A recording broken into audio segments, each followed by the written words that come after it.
नमः बच्चों। आज का जो हमारा विषय है वो है सुभाषितानि।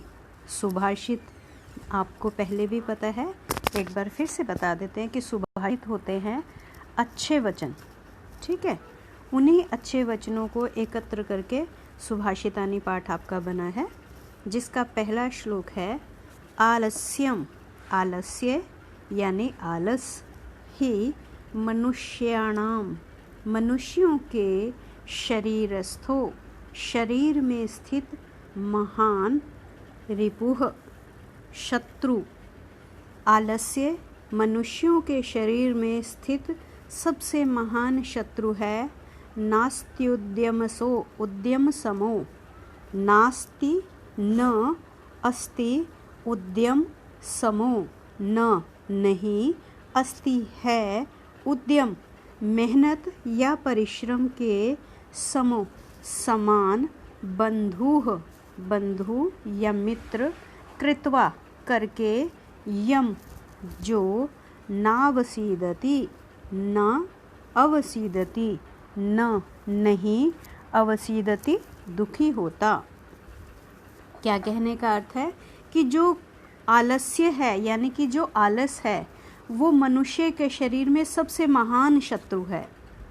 जो व्यक्ति उद्यम करता है, उद्यम करके वो कभी दुखी नहीं होता, यानी कि उसको उद्यम यानी परिश्रम को, मेहनत को करने के बाद वो कभी दुखी नहीं होता, प्रसन्न रहता है। क्यों? क्योंकि वो उसका सबसे बड़ा बंधु है, मित्र है। गुणी गुणम, गुण को वेत्ति जानता है, न नहीं, वेत्ति जानता, निर्गुणो गुणहीन।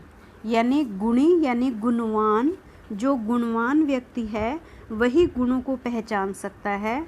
जो गुणों से रहित है यानी निर्गुण है यानी गुणहीन है, वो गुणों को नहीं पहचान सकता, नहीं जान सकता। बली बलवान व्यक्ति, बलम बल को, वेत्ति जानता है, न नहीं, वेत्ति जानता, निर्बलाः कमज़ोर, कमज़ोर बल को नहीं जानता। कौन जानता है? जो कौन है? बलवान है। पिको कोयल, वसंतस्य वसंत के, गुणम गुण को, न नहीं, वायसः कौवा। कोयल वसंत के गुण को जानती है, कौवा नहीं। ऐसा क्यों कहा गया है बच्चों?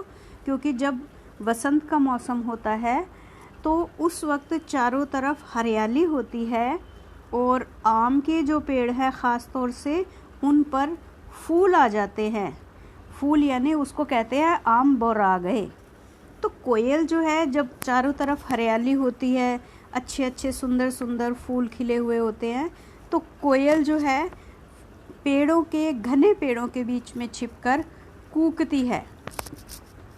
कौवा चाहे बसंत हो, पतझड़ हो, सर्दी हो, बरसात हो, उसने तो हमेशा ही अपना काऊ काऊ करना है। उसको वसंत का कोई महत्व नहीं पता। वसंत का महत्व केवल कोयल को ही पता होता है। करी हाथी, च और सिंहस्य शेर के, बलम बल को या ताकत को, न नहीं, मूषकाः मूषक यानी चूहा।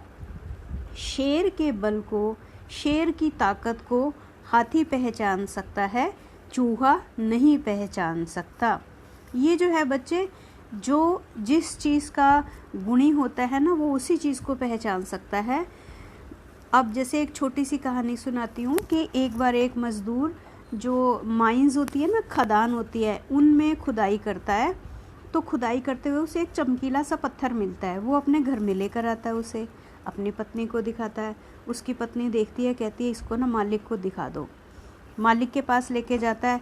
मालिक क्या करता है? उसको फेंक देता है, बेकार है ये, जाओ तुम। वो चला जाता है मज़दूर। अब वो जैसे ही मज़दूर जाता है तो मालिक क्या करता है? उस पत्थर को उठाता है। क्यों उठाता है? क्योंकि उसे पता है कि ये हीरा है। वो उसे उठाता है और उठा के सुनार के पास ले जाता है। सुनार देखता है, अरे ये तो हीरा है। तो वो ये सोच के कि अगर मैं इसे बताऊंगा कि ये हीरा है तो ये इसकी कीमत मांगेगा। तो वो उसको उठाता है और दुकान से बाहर फेंक देता है, बेकार चीज़ ले आया, जाओ। मालिक चला जाता है। तो सुनार क्या करता है, जैसे ही मालिक जाता है तो वो उस पत्थर को उठाता है और जौहरी के पास ले जाता है।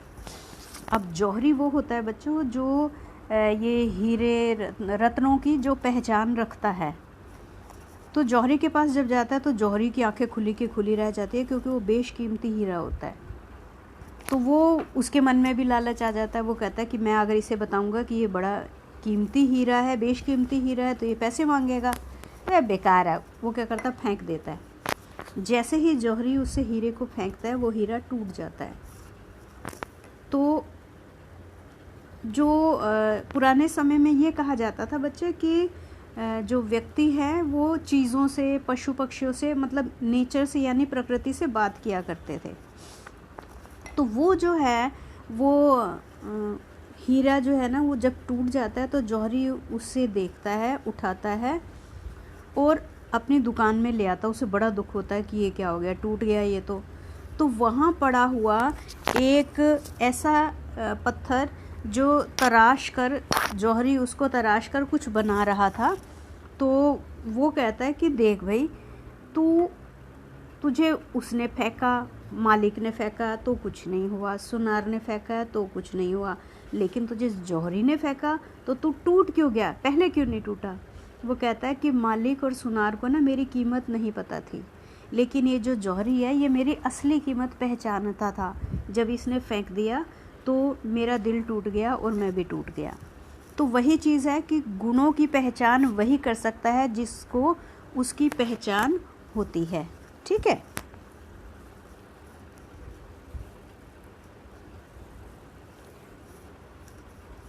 अगला है बच्चों आपका गुणी वाला, जो है आसान है, मुझे नहीं लग रहा कि आपको ये दिक्कत आएगी इसमें। अगला हम देखते हैं। अगला है निमित्तम उद्देश्यम। निमित्तम, निमित्तम यानी जो निमित्त है, कारण है। उद्देश्यम, उद्देश्य यानी कि जो उसका उद्देश्य है, लक्ष्य है। ही यह जो प्रकुप्यति, प्रकुप्यति क्रोधित होता है। ध्रुवम, ध्रुवम यानी सनातन। स वह, तस्यापगमे, तस्य प्लस अपगमे, तस्य उसके, अपगमे, अपगमे मीन्स बीत जाने पर या उसका जो है ख़त्म हो जाने पर, प्रसीदति प्रसन्न होता है। क्या है इसका अर्थ कि जो उद्देश्य है, जो हमारा लक्ष्य है, उसके निमित्त अगर हमारे ऊपर कोई परेशानी आती है तो हमें क्रोध होता है, लेकिन जब वो परेशानी जो है वो हट जाती है, ध्रुवम क्योंकि सनातन तो है नहीं, तो जो परेशानी जो आई है वो जब हट जाती है तो उसके हट जाने पर क्या होता है, निश्चित रूप से, ध्रुवम का मतलब निश्चित रूप से भी होता है कि निश्चित रूप से उसने हटना ही हटना है।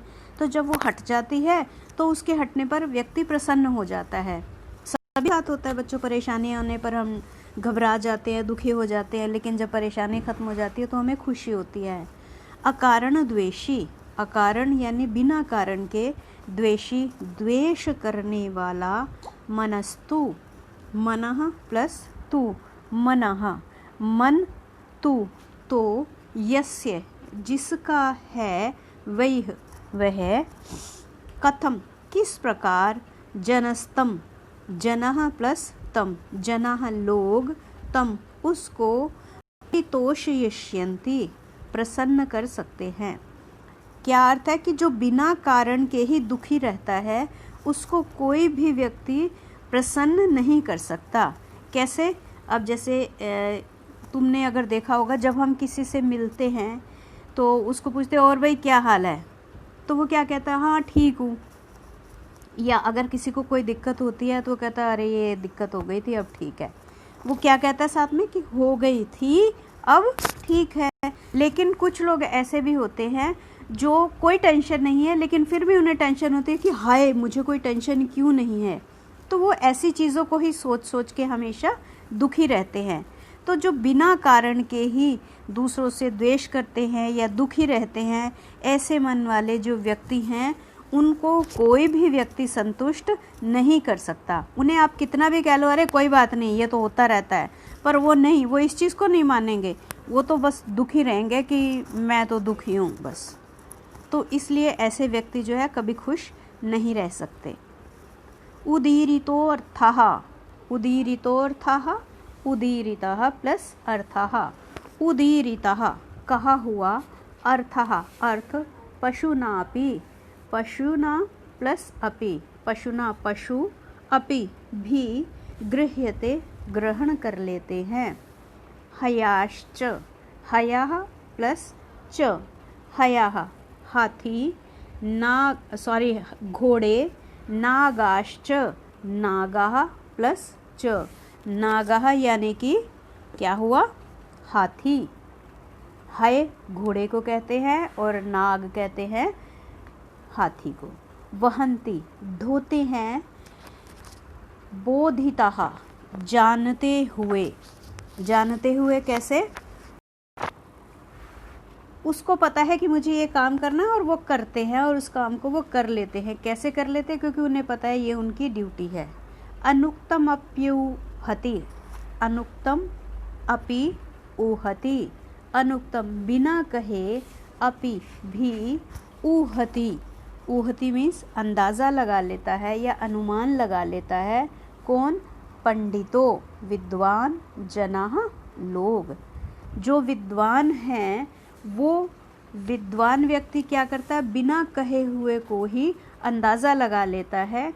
परेंगित ज्ञान फला, पर प्लस इंगित ज्ञान फला, पर दूसरों के द्वारा इंगित, इंगित किया हुआ या संकेत किया हुआ या इशारा किया हुआ ज्ञान फला, ज्ञान के फल को ही बुद्धया, बुद्धि जो है उसको दूसरों के द्वारा इशारा करने पर ही उस ज्ञान के फल को जान लेती है, प्राप्त कर लेती है। क्या कहने का अर्थ है कि यदि हम कैसे होंगे, विद्वान होंगे। विद्वान का ये मतलब नहीं है कि मेरे पास वो PhD की डिग्री हो या मैं डीलिट हूँ या और भी ज़्यादा पढ़ी लिखी हूँ तभी मैं विद्वान होंगी। किसी भी विषय में मुझे अगर जानकारी है तो मैं उस विषय की विद्वान हूँ। तो वही चीज़ है कि जो विद्वान हैं वो बिना कहे ही उसका अंदाज़ा लगा लेते हैं, और जो बुद्धि है वो दूसरों के द्वारा मात्र इशारा करने पर ही जो उसका अनुमान लगा लेती है। घोड़े और हाथी जो है वो जानते हुए वज़न को उठाते हैं। जो पशु हैं वो कही गई बात को समझ लेते हैं, यानी ये उससे सीक्वेंस से चलता आ रहा है कि पशु जो है कहने पे काम करते हैं। घोड़े और हाथी उनके ऊपर वज़न डालोगे तब वो उठाएंगे, ये तो नहीं कि वो अपने आप उठा लेंगे आके कि लाओ मैं ये डंडा उठाता हूँ या मैं ये लकड़ी उठाता हूँ या मैं पोटली उठाता हूँ और रख लेता हूँ, ऐसा नहीं होता।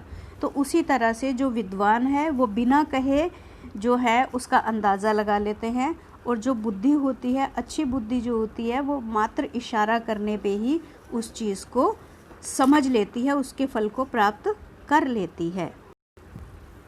क्रोधो, अब बात आती है बच्चे क्रोध की। क्रोधो, क्रोध ही शत्रुः, शत्रु है, प्रथमो पहला, नराणाम व्यक्तियों का। क्रोध क्या है, व्यक्तियों का सबसे पहला शत्रु है। देह स्थितो, देह में स्थित, देह विनाशनाय, देह के विनाश के लिए है। यानी व्यक्ति अगर क्रोध करता है तो क्रोध करने से क्या होता है, वो अपने शरीर का नाश करता है। किस प्रकार करता है, यथा जैसे, स्थिताः स्थित, काष्ठगतो लकड़ी में गई हुई या लकड़ी में छिपी हुई ही, वह्निः, वह्नि कहते हैं अग्नि को, आग को, स वह यानी लकड़ी, एव ही, वह्निर्दहते, वह्निः प्लस दहते, वह्नि आग से, दहते जला लेती है, शरीरम शरीर को। क्या मतलब है इसका कहने का, कि जो लकड़ी है, लकड़ी में आग छिपी हुई होती है, कैसे छिपी हुई होती है? अगर आप लकड़ी को ज़रा सी माचिस की तीली, जलती हुई माचिस की तीली उसके पास लेकर जाओगे, वो फट से उसमें आग जलनी शुरू हो जाती है। यानी उसमें वो तत्व पहले से ही होता है, किसका? अग्नि का तत्व होता है, तभी वो जल्दी जल जाती है। ठीक है, तो ये जो है ये यही कहा गया है कि जिस तरह से लकड़ी में आग छिपी हुई होती है और ज़रा सा जलाने पर ही वो अपने पूरे शरीर को जला लेती है, उसी तरह से क्रोध भी मनुष्य के अंदर ही होता है। आजकल की टेक्निकल भाषा में कहते हैं ना इनबिल्ट, वो वही चीज़ है बच्चे कि ये भी क्रोध भी इनबिल्ट होता है। और ये क्या है? ये सबसे पहला शत्रु है मनुष्यों का, जो उसके अपने शरीर में स्थित रहता है और उसके अपने शरीर में स्थित होते हुए उसका विनाश कर देता है। किसका विनाश कर देता है? व्यक्ति का विनाश कर देता है, उसके शरीर का विनाश कर देता है। तो हमें क्या करना चाहिए? जितने भी ये सुभाषित हैं, इनमें जो बातें कही गई हैं बच्चों, उनको सुनना ही नहीं चाहिए, उन्हें सोचो, ध्यान से करो और उसका पालन करो। ठीक है, तो आज का जो हमारा विषय है, आज के इतना ही है। अगले किसी अन्य टॉपिक के साथ हम आपसे फिर मिलेंगे और तब तक के लिए नमो नमः, धन्यवाद।